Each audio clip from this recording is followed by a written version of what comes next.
Hey everyone, welcome back to my YouTube channel Commerce Tutorpedia.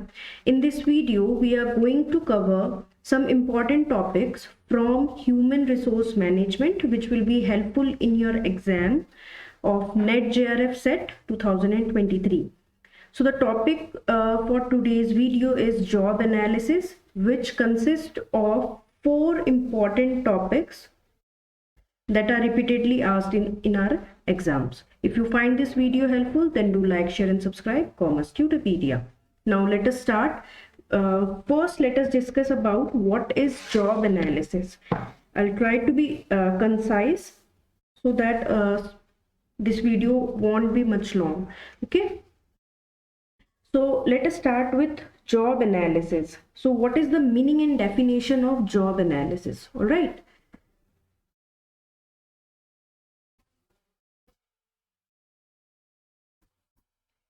So job analysis is the process of systematically analyzing the activities pertaining to each job. ठीक है, इसमें क्या होता है हमारे पास, ये job analysis जो होता है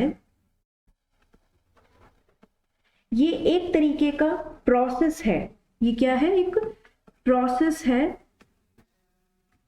ऑफ सिस्टमैटिकली एनालाइजिंग. क्या करने के लिए, सिस्टमैटिकली एनालाइजिंग क्या चीज, the activities pertaining to each job. The activities pertaining to each job. ठीक है. अब इसके अंदर हमारे पास क्या क्या आता है, एक तरीके से ये एक स्टडी है और कलेक्ट करता है data relating to operation of the job. बात समझ में आई. अब इसको हम एज अ डेफिनेशन हम क्या लिख सकते हैं इसके अंदर, it is a process of gathering information about the operations, duties, organisational aspects of jobs in order to write. ठीक है ना. अब इससे भी इजी आपको बताती हूँ यहाँ पे मैं. ठीक है, ये क्या करता है, सिस्टमैटिकली एक्सप्लोर करता है activities with in a job. और एक और आप चीज यहाँ लिख सकते हो कि इट इज यूज्ड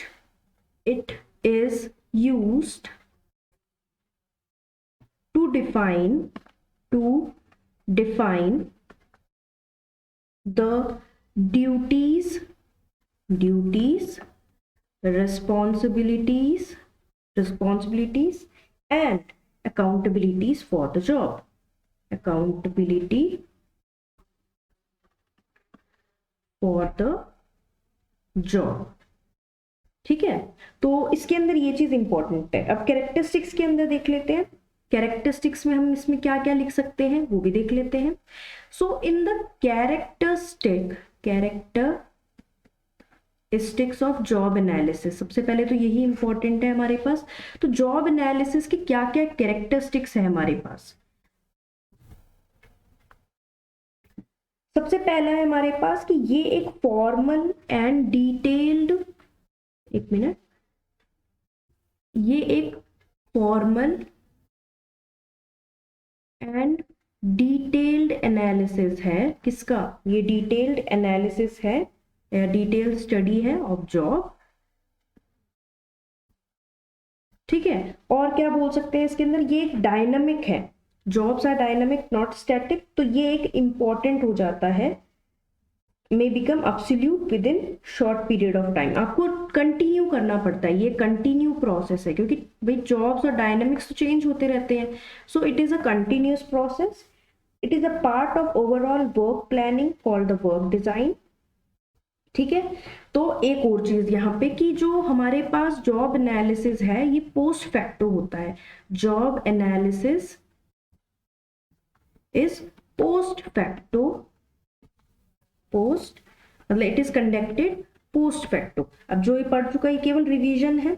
ठीक है. पोस्ट फैक्टो मतलब क्या होता है कि जॉब जब शुरू कर देते उसके बाद ये चीज एनालिसिस होती है. It is done after the job has been designed, suitable training is given to the worker and the job is already performed. बात समझ में आ गई यहाँ पे. ठीक है. अब है हमारे पास पर्पस. क्या होता है हमारे पास आखिरकार पर्पस क्या है इसको यूज करने का, है ना. तो पर्पस में हमारे पास क्या क्या चीजें आ जाती है इसके अंदर, हम लोग सारी चीज देखो कर रहे हैं इसके अंदर, और आलस नहीं करना है, पूरा कंप्लीट करना है। To compile detail description of task, हमारा मेन पर्पस क्या है, ताकि हम क्या कर सके, कंपाइल कर सके, compile detailed description of task, description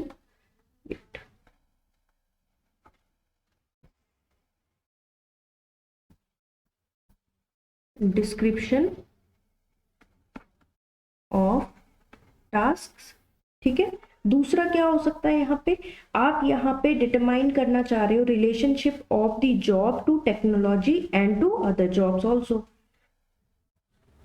ठीक है, और क्या हो सकता है यहाँ पे, to examine the knowledge qualification and employment standards. और क्या हो सकता है, to appoint the best person to perform the job, to appoint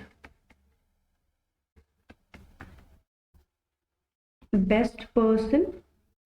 पहले आप जॉब के बारे में सब कुछ पता कर लोगे कि क्या क्या रिक्वायरमेंट है, उस हिसाब से आप बेस्ट पर्सन को अपॉइंट कर सकते हो to perform the job, to perform the job. Alright, ठीक है। अब उसके बाद क्या है, ताकि आप कलेक्ट कर सको fact required in training programmes, to establish, सबसे इंपॉर्टेंट है टू स्टैब्लिश, टू स्टैब्लिश, यहाँ पे आप करते हो जॉब एंड टाइम स्टैंडर्ड। ठीक है, ओके। अब मैं एक और चीज आपको यहाँ पे इंक्लूड करके देना चाहती हूँ कि what are the scopes of job analysis. Scopes का मतलब क्या होता है हमारे पास, scope of job analysis refers to the kind of information that must be obtained in connection with it. कौन कौन सी ऐसी चीजें हैं जो कि मस्ट है कि इसके अंदर आपको कलेक्ट करनी ही होंगी। ठीक है, अब वो वाली चीज देख लेते हैं यहाँ पे। तो स्कोप्स यहाँ पे यही लिख लेती हूँ ताकि इसका एक पूरा पेज यहाँ पे आपको दिख जाए। सॉरी, स्कोप एंड कंटेंट कि क्या क्या चीजें इंक्लूड होती है, what are the kinds of information must be obtained in this connection. पहला है जॉब आइडेंटिफिकेशन, यहाँ पे जॉब आइडेंटिफिकेशन होता है। जॉब आइडेंटिफिकेशन का मतलब होता है title, name and it's code number. बात समझ में आ गई। अच्छा, यहाँ पर दूसरी चीज जो हमारे पास होती है, distinct characteristic of the job. Location क्या होगी, यहाँ पे लिख देती हूँ मैं, इसके अंदर स्कोप क्या है, distinct characteristics of the job. ठीक है, और क्या हो सकता है यहाँ पे, what the typical worker does. अब इसके अंदर ये भी होता है, ये भी एनालिसिस होता है कि क्या एक उस जॉब पे होने वाले जो भी कैंडिडेट है उसको किस तरीके का जॉब करना चाहिए, क्या क्या रिस्पॉन्सिबिलिटी है, timing, importance and all that. ठीक है, what the typical worker does. ठीक है, उसके बाद आप क्या बोल सकते हो, यहाँ पे जो रिक्वायर्ड एट्रीब्यूट्स हैं वो सब इसके अंदर देखे जाते हैं। रिक्वायर्ड एट्रीब्यूट्स, जॉब कॉन्टेक्स्ट सबसे इंपॉर्टेंट है, इसके अंदर जॉब कॉन्टेक्स्ट देखा जाता है। जॉब कॉन्टेक्स्ट का मतलब क्या होता है, ये होता है कि वर्क शेड्यूल क्या होगा उसका, क्या वर्क शेड्यूल क्या होगा। ठीक है, और उसका फाइनेंशियल क्या रहेगा, फाइनेंशियल मतलब इंसेंटिव्स क्या रहेंगे यहाँ पे, फाइनेंशियल इंसेंटिव्स क्या क्या रहेंगे, फिजिकल वर्किंग कंडीशंस कैसी रहेंगी, वो सब कॉन्टेक्स्ट के अंदर आता है। ठीक है, अच्छा, फिर उसके बाद है डेली ड्यूटीज क्या रहेंगी, है ना। अब दूसरे पेज पे आ जाते हैं हम लोग, और हम लोग यहाँ देखते हैं कि what are the contents of job analysis. ठीक है, कि क्या क्या चीजें आती है। तो इसके अंदर मैं आपको बताना चाहूंगी, फर्स्ट चीज जो आती है वो है जॉब डिस्क्रिप्शन। जॉब एनालिसिस के अंदर सबसे पहले हम जो कंपोनेंट देखते हैं वो है कि जॉब डिस्क्रिप्शन। अभी डिफाइन करती हूँ सारी चीज। दूसरी चीज जो इंक्लूडेड है वो है रोल एनालिसिस, रोल एनालिसिस। ठीक है, इनको बहुत माइन्यूटली अगर पढ़ना है, अगर रिवीजन करना है, क्योंकि ये ही जो होते सब एक जैसे दिखते हैं पढ़ने के बाद। जॉब स्पेसिफिकेशन क्या रहेगी, ठीक है। और जॉब परफॉर्मेंस स्टैंडर्ड क्या है, इसके लिए क्या एक परफॉर्मेंस स्टैंडर्ड है जो फुलफिल करना होगा। चलो सबसे पहले अभी हम जो डिस्कस करने जा रहे हैं यहाँ पे वो हो जाएगा आपके पास जॉब डिस्क्रिप्शन। जॉब डिस्क्रिप्शन के बारे में पहले बात कर लेते हैं। ठीक है, जॉब डिस्क्रिप्शन क्या होता है, ये इंफॉर्मेशन प्रोवाइड करता है by the job analysis process in the written form. ठीक है, मतलब ये एक तरीके से रिटन फॉर्म ऑफ जॉब है कि क्या क्या रिटन फॉर्म हम यहाँ पे लिख देते हैं। पहली चीज तो ये एक सिस्टमैटिक समरी है। ठीक है, यहाँ पे दूसरा पॉइंट जो इसके लिए लिख सकते हैं, ये एक सिस्टमैटिक समरी है। किसके लिए, ये सिस्टमैटिक समरी है ऑफ जॉब फैक्ट्स। जॉब से रिलेटेड जितने भी फैक्ट्स हैं वो सब एक जगह लिखे हुए रहते हैं। ये एक रिटन स्टेटमेंट है व्हाट द जॉब हल्ड। अच्छा, ये एक रिटन स्टेटमेंट तो बता ही दिया किस चीज के बारे में, कि what the job holder does, how it is done sorry, and why it is done. सब कुछ उसके अंदर रिटन होता है, व्हाई इट इज डन। ठीक है, इसके अंदर ये डिस्क्रिप्टिव नेचर का रिटन फॉर्म है तो डिस्क्रिप्टिव नेचर का हो जाएगा। और इसके अंदर पूरी की पूरी चीजें एक्यूरेटली पोर्ट्रेड होती है। क्या क्या चीजें एक्यूरेटली पोर्ट्रेड होती है इसके अंदर, ये होता है जॉब कंटेंट क्या होगा। ठीक है, और एनवायरमेंट क्या होगा जॉब का, एनवायरमेंट। ठीक है, वर्क परफॉर्म्ड, रिस्पॉन्सिबिलिटीज, क्या क्या वर्क परफॉर्म करना पड़ेगा, and what will be the responsibilities ठीक है, ओके। आ जाते हैं अब इसके कंटेंट्स के ऊपर कि इसके अंदर क्या क्या कंटेंट्स होते हैं, है ना। तो अगर इसके कंटेंट्स देखें हम, इसमें आपको क्या क्या देखने को मिलता है, जॉब आइडेंटिफिकेशन एक कोड तरीके से आपके पास कि क्या है जॉब का टाइटल, है ना। आइडेंटिफिकेशन का मतलब एक तरीके से आप जॉब टाइटल की बात कर सकते हो। इसी में ही जॉब समरी लिखी रहती है। क्या लिखी रहती है, जॉब समरी के बारे में हमें इसी से ही पता लगता है। डिस्क्रिप्शन के बारे में, ड्यूटीज जो परफॉर्म करना है, ड्यूटीज परफॉर्म जो होंगी इसके अंदर। ठीक है, अच्छा, उसके बाद सुपरविजन कि कौन सुपरवाइज करेगा, और क्या क्या वर्किंग कंडीशंस होंगी इसके अंदर। वर्किंग कंडीशंस के बारे में भी इसी के अंदर ही लिखा रहता है। Social environment, working conditions and social environment, alright. Job summary, duty schedule, सारी की सारी चीजें, ये खत्म होता है जॉब डिस्क्रिप्शन। अब हम देखते हैं कि रोल एनालिसिस क्या होता है हमारे पास। ठीक है, रोल एनालिसिस जो है रोल एनालिसिस जो होते हैं यहाँ पे, ये जॉब से ज्यादा बड़ा होता है क्योंकि ये क्या कंसिस्ट करता है, इट कंसिस्ट, एक minute, it consists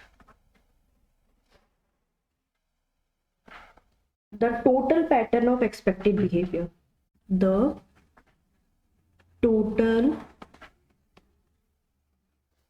pattern of expected behavior, ठीक है। It includes interaction and sentiments of the job holders।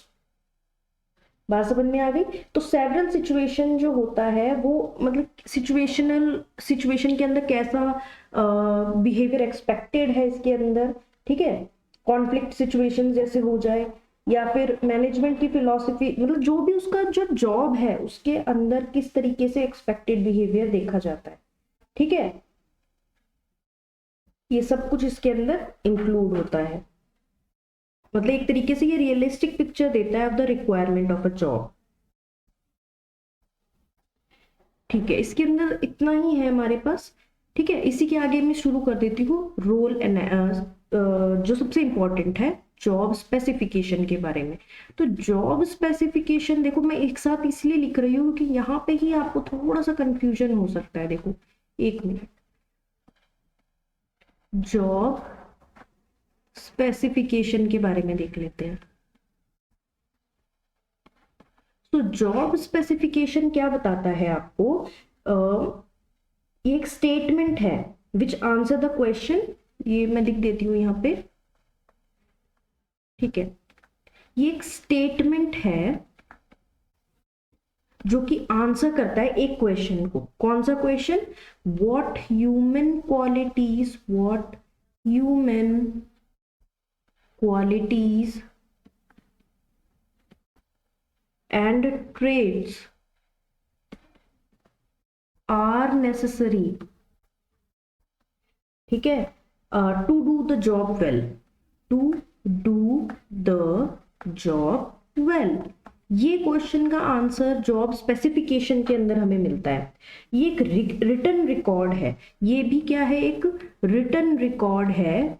किस चीज का? ये भी एक रिटन रिकॉर्ड है हमारे पास of the physical, mental, social, psychological, behaviour characteristics. ठीक है, record of behavioural characteristics which a person should possess, which a person should possess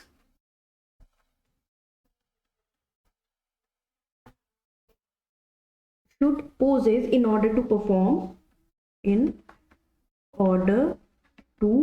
perform job effectively। ठीक है, ये चीज इंक्लूड होती है इसके अंदर। एजुकेशन, एक्सपीरियंस, ट्रेनिंग, ये सारी चीजें इसमें इंक्लूडेड होती है। ठीक है, लेकिन रोल एनालिसिस क्या था? केवल जो रोल जिसके लिए अपॉइंट किया जा रहा है उसके लिए, उससे क्या एक्सपेक्टेड है कि वो क्या, मतलब उसका बिहेवियर होगा। जॉब स्पेसिफिकेशन में एजुकेशन और qualifications, communication skills and emotional characteristics सब कुछ इंक्लूड होता है। ठीक है, तो यहाँ पे एजुकेशन, क्वालिफिकेशन, इमोशनल कैरेक्टरिस्टिक्स सब कुछ इंक्लूडेड होता है। ठीक है, ये आपको समझाने के लिए इंपॉर्टेंट था। ठीक है, अब इसके अंदर देखो जैसे एक्सपीरियंस, एज, और भी मैं बता देती हूँ, यहाँ पे सारी चीजें इंक्लूड होती है। यहाँ पे एज क्या होनी चाहिए कैंडिडेट की, अपीयरेंस कैसा होना चाहिए, कोई स्पेशल नॉलेज है तो क्या क्या चाहिए इस चीज के लिए, वो भी इसमें इंक्लूडेड होता है आपके पास।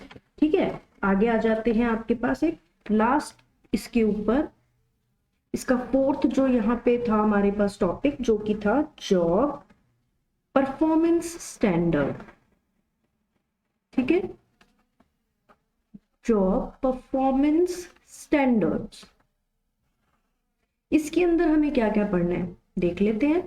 इसके अंदर ये ऐसे स्टेटमेंट्स है of the acceptable as well as attainable levels of achievement on a particular job, जो एक्सपेक्ट की जा रही है। ठीक है, रुको, जो कि एक्सेप्टेबल है,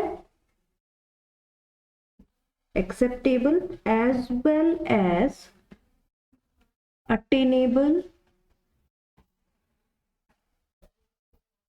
levels of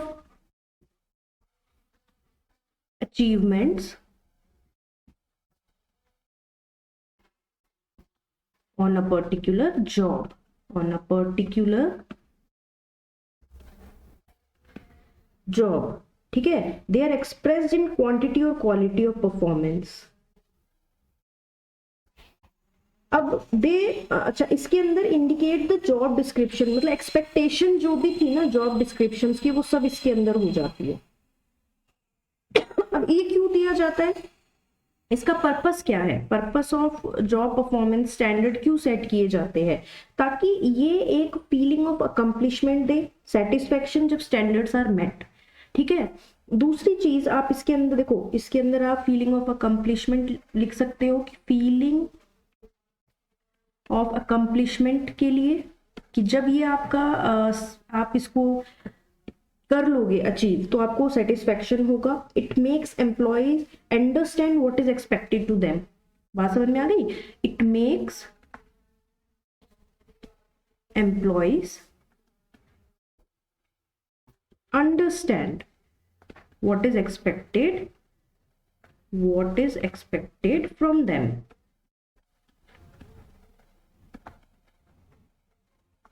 ठीक है, तो ये हो गया जॉब परफॉर्मेंस आपके पास स्टैंडर्ड। ठीक है, तो ये था आपके पास पूरा का पूरा आपका जॉब एनालिसिस का टॉपिक। आई होप मैंने एकदम डिस्क्रिप्शन में एकदम अच्छे से आपको सारी चीजें बताई है। इसके अंदर जो जो इंपॉर्टेंट चीजें थी वो सब हमने कवर कर लिया। कोई भी ऐसा टॉपिक हो जो आपको समझना हो तो आप मुझे डिस्क्रिप्शन बॉक्स में मेंशन कर सकते हैं। Till then do like share subscribe commerce Tutopedia. Thank you.